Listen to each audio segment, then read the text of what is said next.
On the Sidelines, Episode 9.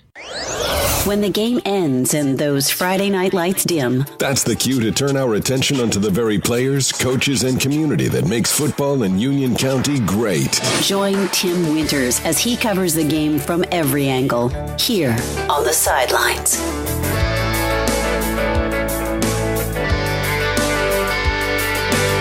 Hey, Union County Football Nation. Thanks for joining me.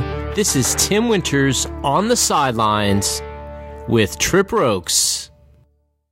Tripp Roakes is a born and bred North Carolinian who has dedicated a good part of his professional life to advocating for student athletes through his South Charlotte Sports Report newspaper, website, and social media feeds.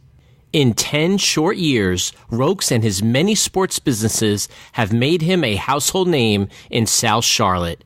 In Roakes, student athletes have a top-notch promoter, and their parents are rest assured of his integrity and class. There's a little knowledge about Tripp Roakes, but let him tell you the rest of the story. So let's go down on the sidelines with South Charlotte's #1 sports guy, Tripp Roakes.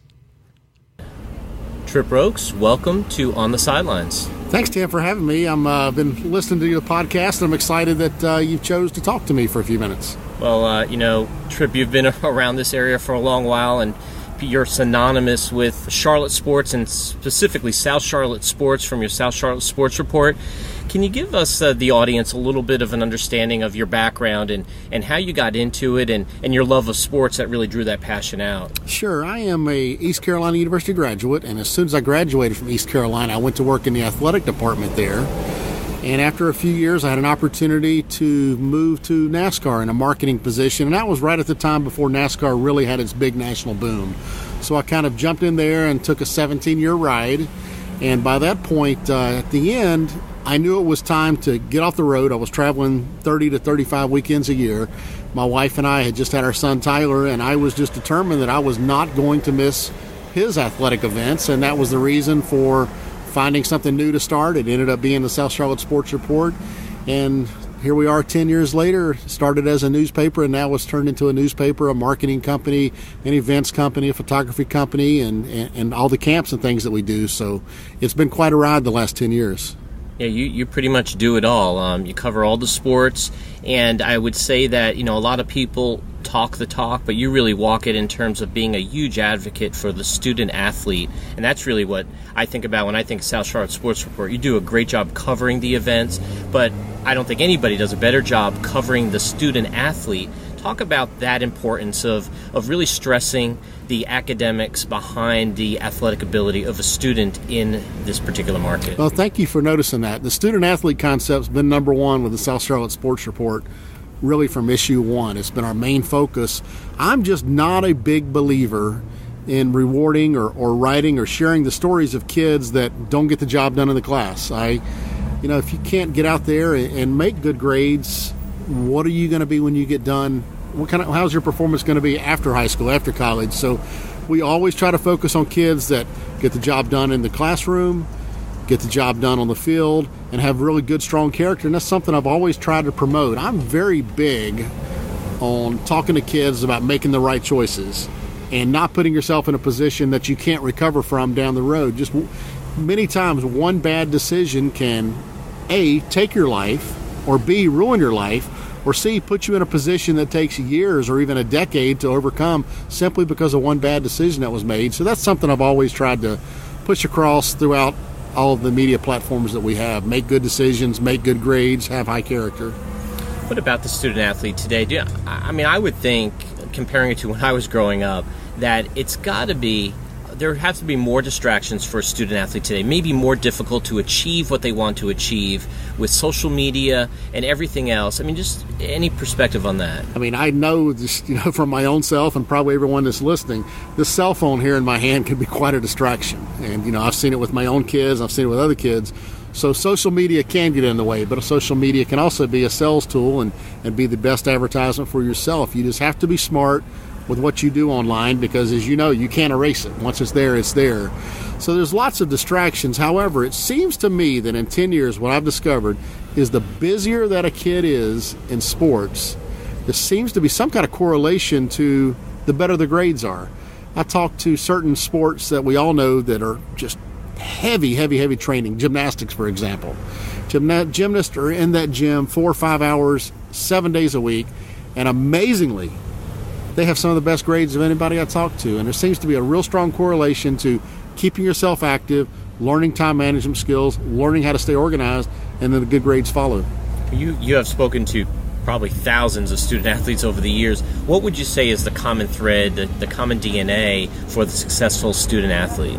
I think it goes back to what I just talked about, staying organized, having the same drive that you have to succeed on the field, having the drive to succeed in the classroom. And for those kids that do want to play some type of college sport, it's very obvious. They hear it all the time. The better your grades are, the more opportunities you're going to have.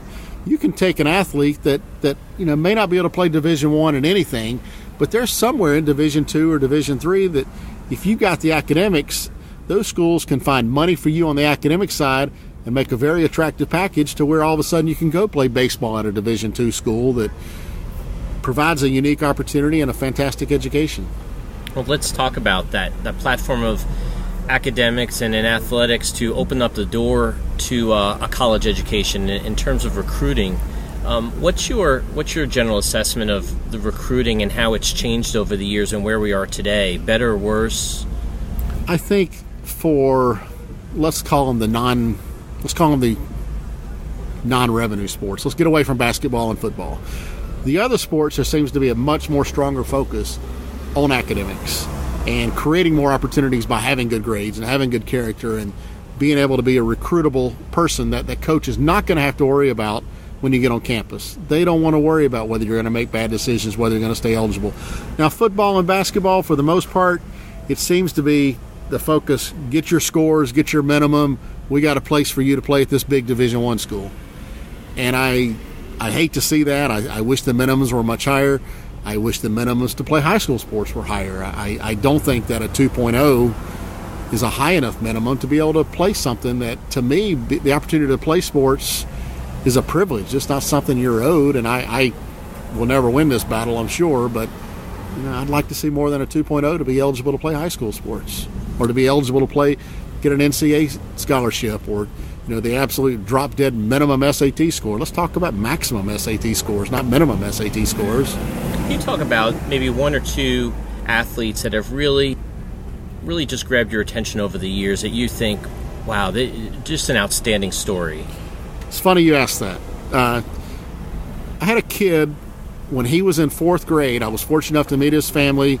I was a volunteer coach at St. Matthew Catholic School, actually called All Saints at the time, and my wife was teaching there, and I was asked to coach a basketball team, and ended up with a kid named Alex Jensen on my team. Alex and his family became very dear friends of mine. I coached him for a few years, just became a good friend and someone that I was always proud of. Well, Alex earned the opportunity to go to West Point and play baseball.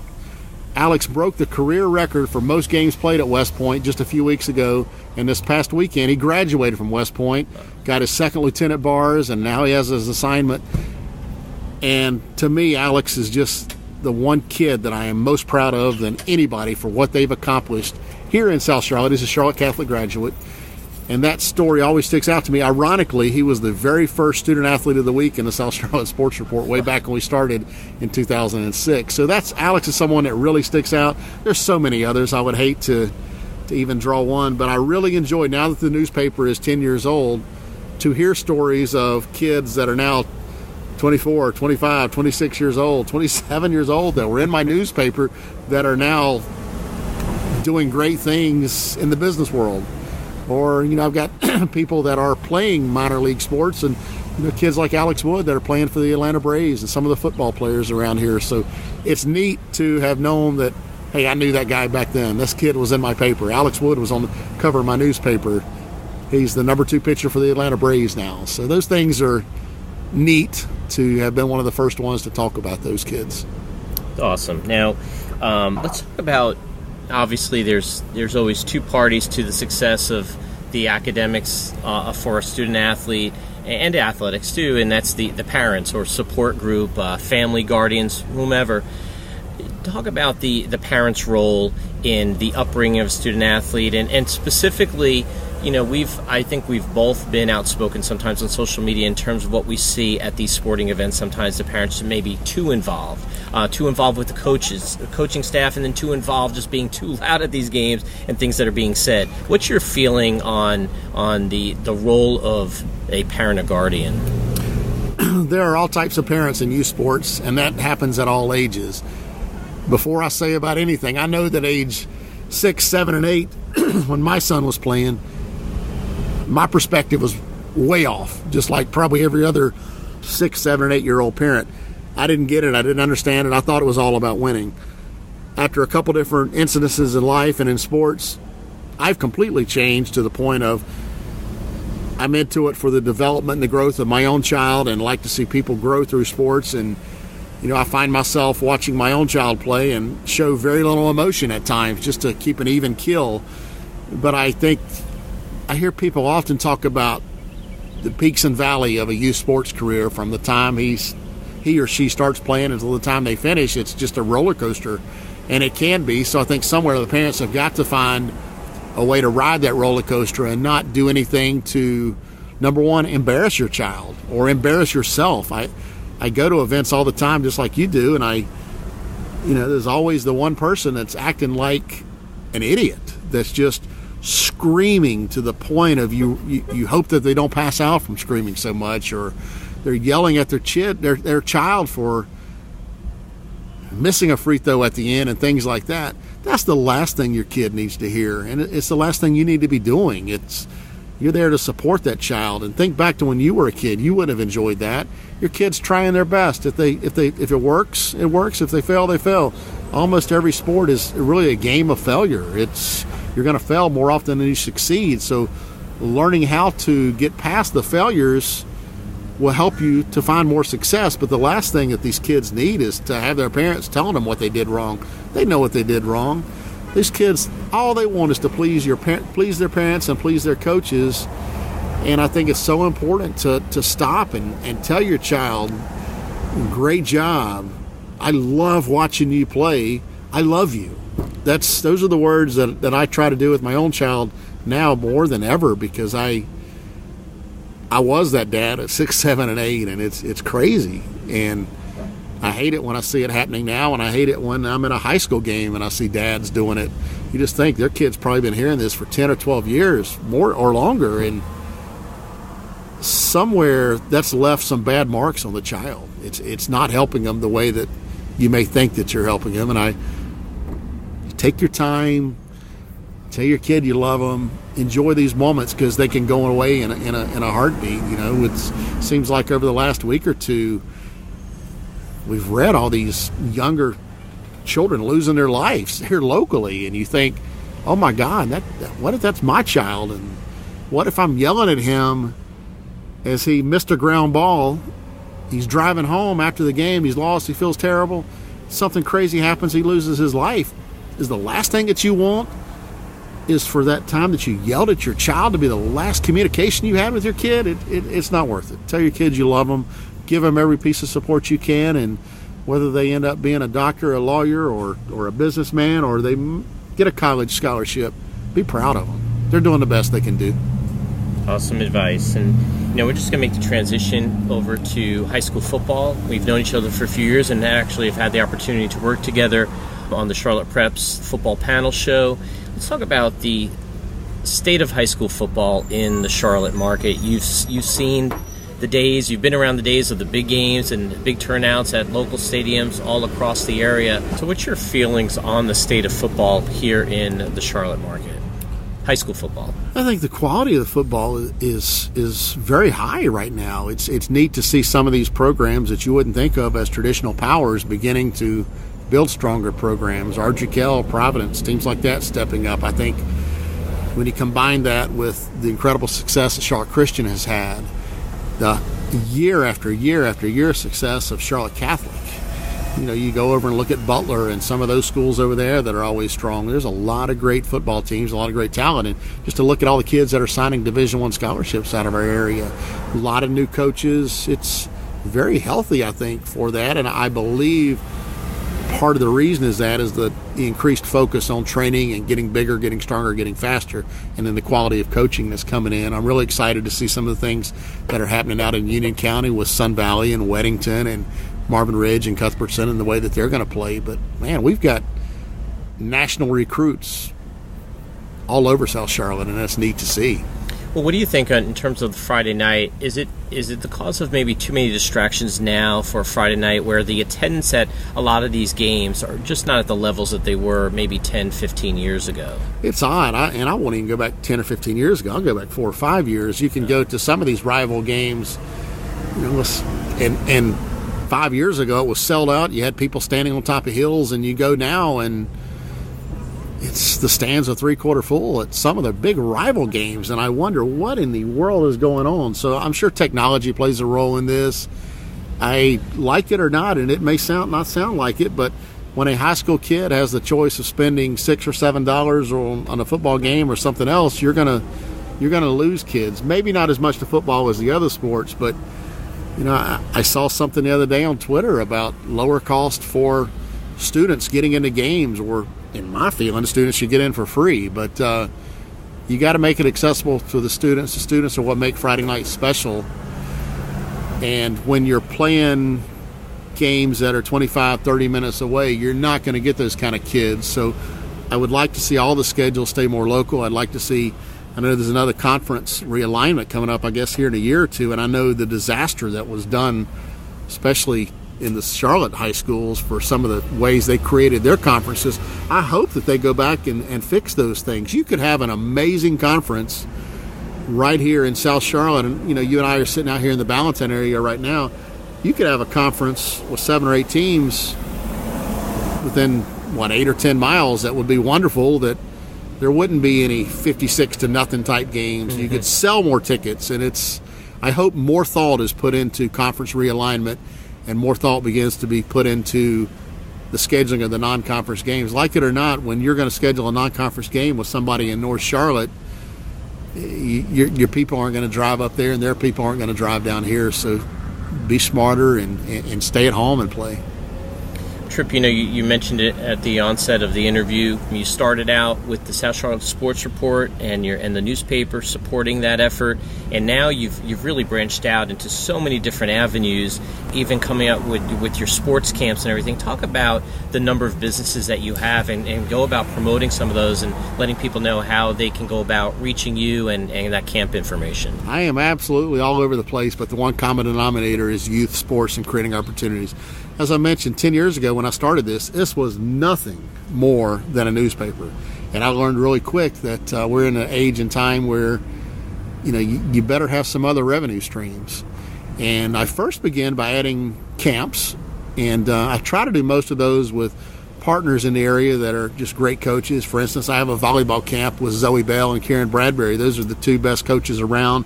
Zoe's won so many state championships, it's hard to keep count. So my volleyball camp is incredible. I've got a basketball camp coming up with Accelerate Basketball, and those guys are the best in the business. They train Stephen Curry, and we're all watching what he does right now. And Stephen would tell you Accelerate's the big part of his success. So I do a lot of camps in a lot of different sports, have multi-sport camps for younger kids, and put those out, maybe 20 a year. I also do 3 youth basketball tournaments a year that have been a big success. I've done those from the start. I have a youth sports photography company, and what that is, every school and every league has a photo day in which a photographer comes, parents can order the photos. We work with some incredible schools like Marvin Ridge. We're getting ready to start working with Sun Valley Middle School. We work with Carmel Middle, Community House, and then places like South Charlotte Rec, Weddington Football, Park Sharon, Pineville, and other places in which we do their photo packages. And that's a huge help to me because it's a new revenue stream, but it allows me to put a lot of those teams inside of my newspaper because I have the photos. Listen, we all know it. People that support you, you're going to support them, and kind of they're scratching my back by giving me their photo business, and I'm returning the favor by putting their kids in my newspaper. I also am on year 7 of the Battle of the Border showcase games for baseball and softball. That is where we bring in high school kids, and here locally for the Winthrop event we also bring in middle school kids, but they play in front of college coaches, opportunity to be seen by a vast array of college coaches and hopefully earn the opportunities to play. We do that for baseball at Duke, App State, Liberty, and Winthrop, and we do it for softball in Rock Hill, Charlotte, and up in Morganton. I do a middle school basketball showcase over at Community House for top middle school players in the area. I do a lot of consulting type work for people, and I know I'm leaving big things out, but we're kind of all over the board. How could I forget the Greater Charlotte Hostile League Baseball Awards?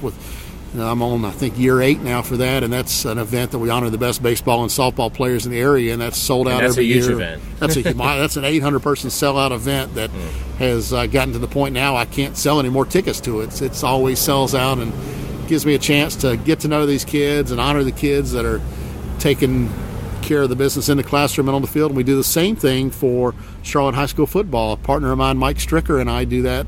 We'll be on year 5 next year for the Charlotte High School Football Awards. That's something you've helped us out on, and I guess everything just ties together because it's all got to do with youth sports and creating opportunities and just trying to do nice things for kids. And I also have the South Charlotte Sports Radio, in which we broadcast basketball, football, and baseball games, headed tonight to broadcast the Providence Butler Game 2 of their Western Regional Baseball Series. So it's fun. I stay on the go, but I tell people often I really don't have a job. I have something that I love doing that fortunately provides me an opportunity to care for my family. And we've also mentioned as well that you're big on social media, so let people know how they can find your website, you on Facebook or Twitter and everywhere else. SouthCharlotteSports.com, and then at Twitter is at SouthCharlotteSports. I love Twittering. I noticed I'm coming up on my 20,000th tweet is coming very soon. Just the other night we passed 6,000 followers, so I love social media. You and I enjoy retweeting each other's things and just sharing news and promoting the kids. That's what my life is. I'm very fortunate. I don't have to do something that I don't enjoy. Well, I've enjoyed this trip. I really appreciate the time that you've taken to chat with us here on the Sidelines. Thank you very much, and thank you for everything that you do for the student athletes here in the South Charlotte market. Well, and the same for you, Tim. I really enjoy working with you, and I can't wait to see how this podcast works. This is the first time I've done one, and hope a lot of people will listen and see how popular this one becomes. Thanks again to Tripp Roakes for spending time with me on the Sidelines, and please be sure to check out his website or to pick up his South Charlotte Sports Report newspaper, which can be found at many vendor outlets throughout the South Charlotte area. And one quick reminder to follow me on Twitter at UCNC Football. And of course, for any youth, middle school, and high school football information, camps, combines, anything offered in the county, remember 24/7, 365, UnionCountyFootball.com for all that information.